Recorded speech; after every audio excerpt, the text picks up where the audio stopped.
The Shadows of Home.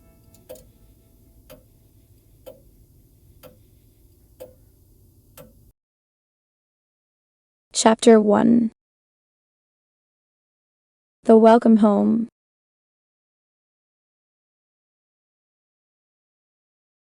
Emily stepped off the bus and looked up at the familiar sight of her family home.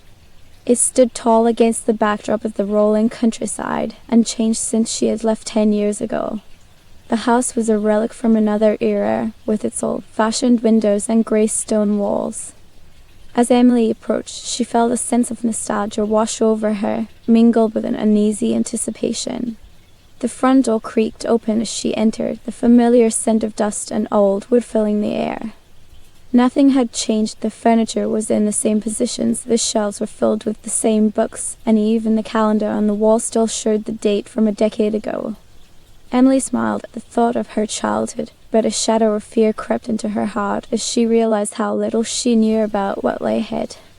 As Emily settled into her old room, she couldn't help but notice the quiet that enveloped the house. There was no sound of television or radio, no laughter from siblings playing in the yard. It was as if time had stood still since her departure. She found herself drawn to the attic, a place she used to explore as a child. The stairs creaked underfoot, and Emily climbed higher, feeling a sense of both excitement and unease. The attic was filled with boxes and old belongings, much like it had been when she left. But something felt different. Emily reached up to touch an old wooden box that held mementos from her childhood. As her fingers brushed against the lid, she heard a faint whispering sound, as if someone were breathing behind her. She turned around quickly, but saw nothing out of place. Shaking off the feeling of paranoia, Emily continued exploring the attic, trying to shake off the sense of being watched. As evening fell, Emily made her way downstairs and prepared dinner. The silence of the house was almost oppressive, and she found herself glancing around constantly, as if expecting something to jump out at her from the shadows. She tried to focus on the familiar routine, but a strange feeling lingered in the air, making it hard to relax. As Emily sat down to eat, she noticed a shadow moving across the wall outside her window. It was just a small movement, but it sent a chill down her spine. She got up and leaned closer to the window, peering into the darkness. But whatever had moved was gone, leaving only the night air to fill the silence. Emily tried to push the feeling of unease aside as she went to bed, telling herself that it was just her imagination running wild after so long away from home. But as she lay in the dark, she couldn't shake the sensation that something sinister was lurking in the shadows of her family home, waiting for her return.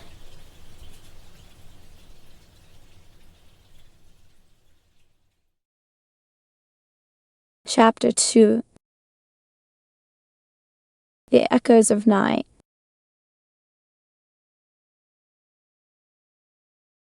That night Emily's sleep was restless. She awoke several times throughout the night with cold sweats and heart palpitations, feeling as if an unseen presence was watching her from the darkness. Each time she tried to shake off the fear and drift back to sleep, the dreams returned with even greater intensity. In her dreams, she would find herself trapped in the attic, surrounded by shadows that seemed to whisper her name. The walls seemed to close in around her, pressing down on her until she could barely breathe. When Emily finally woke up the next morning, she felt drained and exhausted. She struggled to focus as she made breakfast, her mind still clouded by the remnants of her nightmares. As she ate, she noticed a faint marking on the wall near the ceiling, just above the fireplace. It was a dark stain, almost like a smudge that seemed out of place in the otherwise pristine room. Curiosity piqued, Emily got up and examined the mark more closely. She traced her fingers along its edge, feeling a roughness beneath the paint.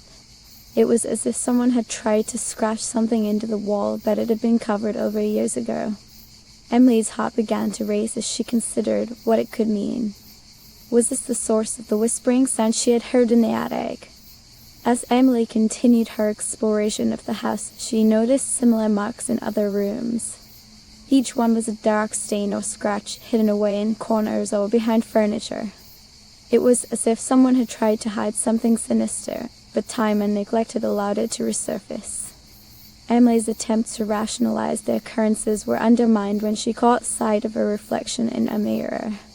Her eyes were wide with fear, and there was a dark smudge on one side of her face, matching the marks she had found in the walls. She rubbed at her skin, trying to remove the mark, but it only seemed to grow darker. Torn between fear and curiosity, Emily decided to keep a journal of her findings. She wrote down everything she could remember about the marks and the strange occurrences in the house. But as she penned her thoughts, she couldn't shake the feeling that someone was watching her from the shadows, waiting for her to make another discovery. That night, the nightmares returned with a vengeance. Emily woke up screaming, drenched in sweat.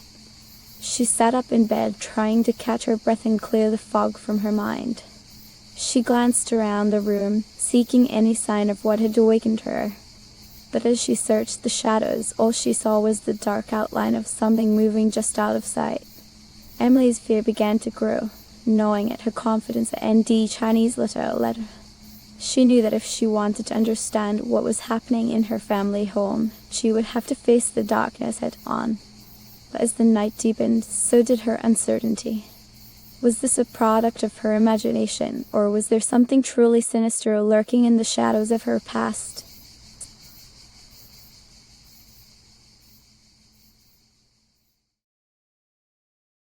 Chapter 3.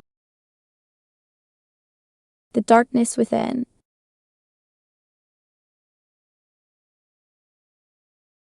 The days passed in a blur of fear and confusion for Emily. She could barely function, her mind consumed by the strange occurrences in her family home. Each night brought new nightmares, each more terrifying than the last, until she found herself unable to sleep at all.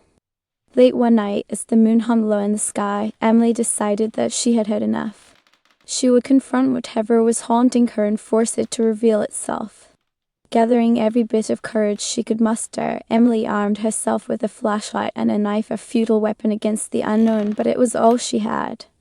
As she stepped outside into the cold night air, a shiver ran down her spine. The house loomed before her, dark and ominous in the moonlight. She moved closer, every sense on high alert, listening for any sign of movement within the shadows.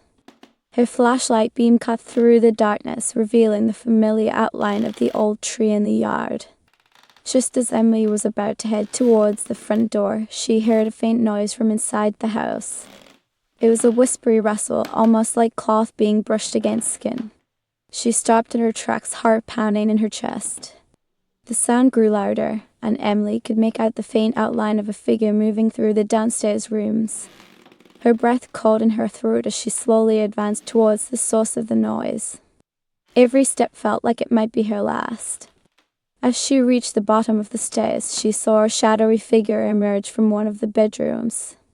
The figure was hunched over, almost like it was trying to hide, but Emily could make out a face that seemed both familiar and foreign at the same time. With trembling hands, Emily shone her flashlight directly onto the figure. For a moment, nothing happened. Then, with a sudden movement, the figure turned towards her, revealing its true form. It was an old woman, dressed in rags, her face twisted into a mask of rage and sorrow. Emily felt a chill run down her spine as the woman's eyes locked onto hers. The woman began to speak, her voice a haunting echo that seemed to reverberate through Emily's very soul. "You have returned," the woman intoned, her words filled with an ancient malice. "And now you will pay for your sins." Before Emily could react, the old woman lunged at her. She was fast, almost ghostly in her movements. Emily struggled to keep her distance, but it felt like she was fighting against an invisible force. The woman's hands were icy to the touch, and as Emily tried to pull away, she felt a cold draft of air sweep past her. Suddenly, the old woman froze, as if she had been struck by a blow that could not be seen or heard. She looked down at herself with a look of shock and horror. "No," she whispered, her voice breaking. "Not like this." Emily seized the opportunity to flee. She ran up the stairs as fast as her legs would carry her, her heart pounding so loudly she was sure it would burst from fear. She reached her bedroom and slammed the door behind her, locking herself in. For hours, Emily lay awake in the dark, shaking and trembling. The events of that night replayed in her mind over and over again, each time with greater intensity until she could barely distinguish reality from nightmare. She knew that she had seen something truly terrifying, something that was tied to her family's past and that would change her forever. As the dawnlight began to filter through the curtains, Emily realized that she couldn't run away anymore. She had to face whatever was lurking in the shadows of her family home, or find a way to banish it once and for all before it consumed her entire life. The choice was clear: either confront the darkness head on, or be forever haunted by its presence.